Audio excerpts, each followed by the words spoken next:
Alright, so we have graphed, we've talked about characteristics, we've talked about transformations, but we have to be able to apply it. We have to be able to apply these things, these skills, this quadratics, in a word problem. Alright, so we can either have projected objects or we can have falling objects. So this formula is used when an object is being projected. Okay. We could also look for keywords like thrown, tossed, or catapulted. So projected objects are going to use this formula here. Okay. H of t is a height at time t, which means t stands for time. VO stands for velocity. Okay, and that will always be in the middle. Okay, how fast is this thing going? HO is your original height.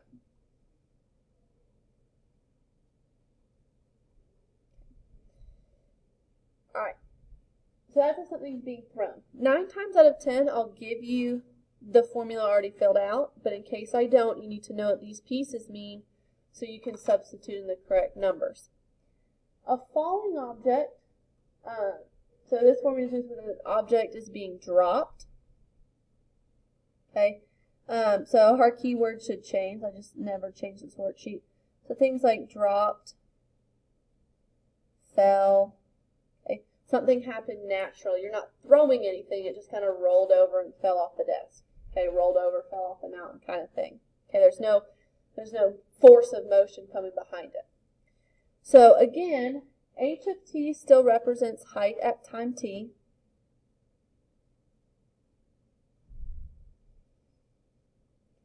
T is still time, and HO is still your original height. A little spoiler here, if something is being dropped, okay, your original height is also your maximum. Anytime something's being dropped, your original height is also your maximum. Okay. So we're going to talk about one type of problem today. On these common questions, we're going to talk about the second set of questions here. We're going to talk about how long it will take for an object to reach the ground, or when will that object hit or reach the ground. Okay. Anytime we see this phrasing, we're going to set our problem equal to 0, and we're going to solve. And when we solve, we're going to either use the quadratic formula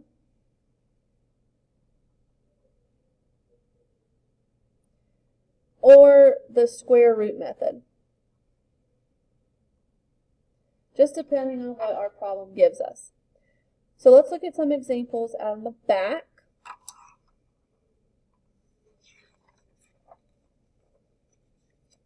Okay.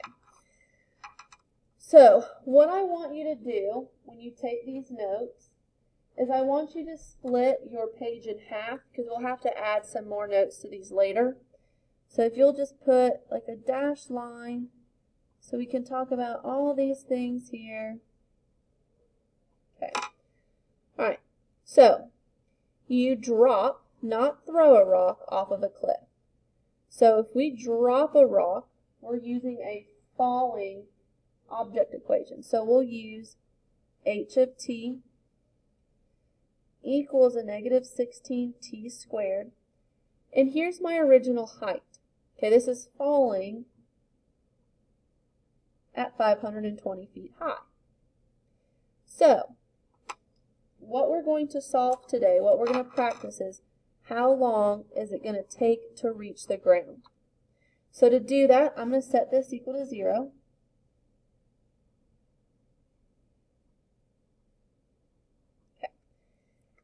When you have two terms, okay, you want to double check what you have. So I have a t squared and I have a constant. When I have t squared and a constant, okay, I'm going to solve by square roots. Okay. To solve by square roots, I'm going to subtract that 550 to the other side. or excuse me, 520.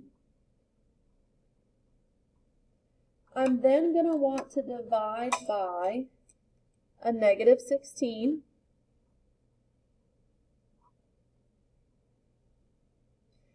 And that is going to get me t squared equals, pause, I didn't bring a calculator over here with me.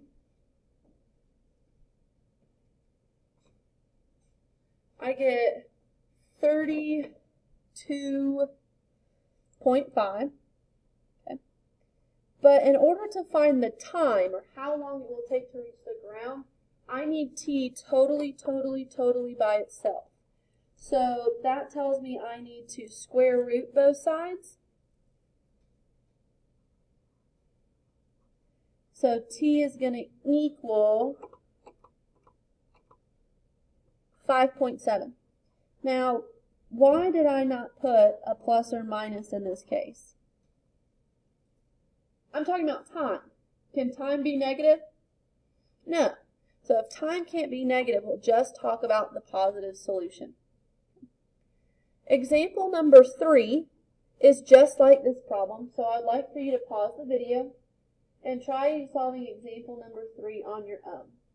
Alright, I hope you really did pause the video because here's the answer to number 3. Again, it was being dropped, so I solved by square roots. And it's going to take me less than half a second for me to drop my pencil. Okay, let's think about this. If you stand up and you drop your pencil from your waist, okay, it's going to take less than a second for it to hit the ground. Okay, most people's hips are almost 3 feet off the ground, depending how tall you are. Okay, so that puts it in perspective. You just hold your hand out and drop it. It's not going to take longer than a second for it to hit the floor. Let's look at example number 2, an object that's being thrown. Alright, an object that's being thrown or projected, we want to use this equation here. So you throw a ping pong ball. So h of t equals a negative 16t squared. I need to know my velocity. My velocity is always at feet per second. It's a rate. Velocity is always a rate. So plus 24t. And my height is 40. Okay. So if I want to know how long it takes for this thing to hit the ground, we have to set it equal to 0. So 0 equals a negative 16t squared plus 24t plus 40. And we're going to use the quadratic formula here. Okay. So remember, we'll start with our discriminant, b squared minus 4ac. That's 24 squared minus 4 times 1 times 40. And that should be a negative 16. I apologize. So b squared, 24 squared, minus 4 times a is a negative 16, times c is 40. So 24 squared minus 4, negative 16, times 40. And we get 3136. Remember, that's positive, so I should get 2 answers. Okay. So let's use our quadratic formula. Remember, our quadratic formula is the opposite of b plus and minus the square root of b squared minus 4ac. And this is going to be all over 2 times a negative 16. So the first thing I want you to double check is to see if 3,136 is a perfect square. And it is. Okay. So we'll squeeze it in here, a negative 24 plus 56 all over a negative 32. And then we'll have a negative 24 minus 56 all over a negative 32. So in your calculator, type in the top row first and then divide it by negative 32. So negative 24 plus 56, get an answer. Divide it by negative 32. That gives me a negative 1. A negative 24 minus 36. If I divide that by negative 32, This gives me 1.875. So if I'm trying to find how long or at what time this takes for it to hit the ground, which one's going to be my most appropriate answer?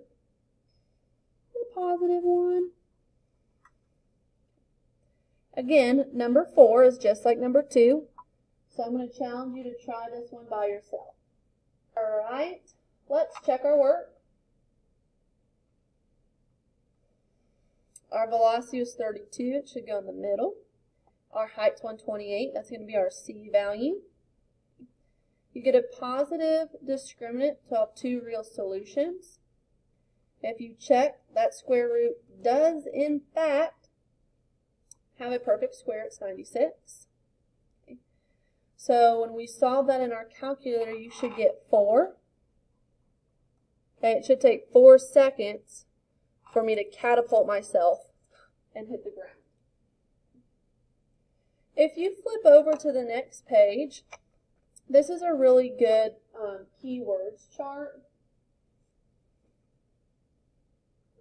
It tells you all the keywords that you're trying to look for. Okay. So, example, this 0 gets thrown out because it's negative. Okay. How high off the ground did the object start? Okay, that question's always asking for the y-intercept. Here are the questions that go to a vertex. Okay. And here are the questions that you can ask for how long something hits the ground.